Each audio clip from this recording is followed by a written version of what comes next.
Where do we begin?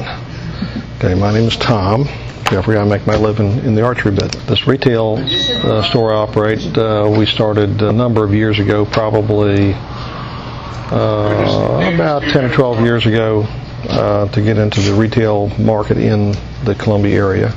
We sell all types of bows, recurves, longbows, compound bows, crossbows. We have indoor ranges, all the product lines and service that anyone could want. As far as how we got into the archery business in general, that would start with my father, who built his first bow in 1935. His skills had made him the preeminent bow maker, bow designer in the world.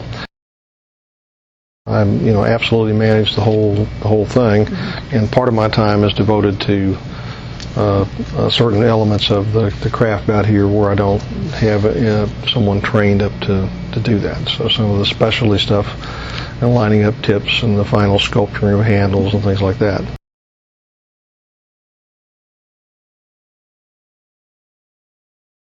Tom Boruk. We basically build several types of bows, but that basically break it down into two different types.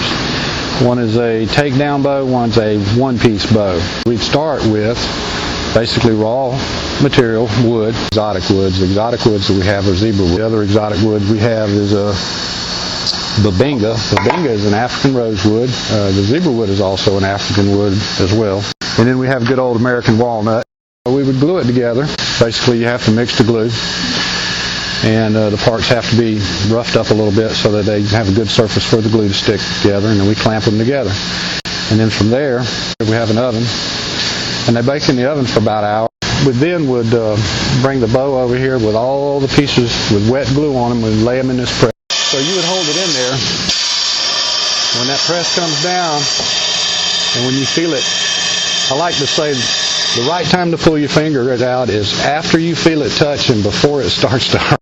We'd take that same part and we'd use these fixtures and we use this grinder. So basically you put the part in the fixture here. So the part would be placed in here and this clamp would hold it down, and then we turn this on and this would grind that shape for me. So then that would make the core.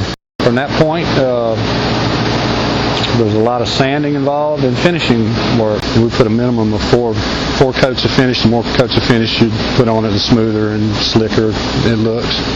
If you worked on several bows at a time, you'd average about 2 a day. Hunting class bows, and they would be used to hunt probably any game that would be hunted with any firearm. Long bows, recurves, or compound bows. Before the compound bow, this is what it was done with. And, this is what I hunt with. It's what kept archery alive, really.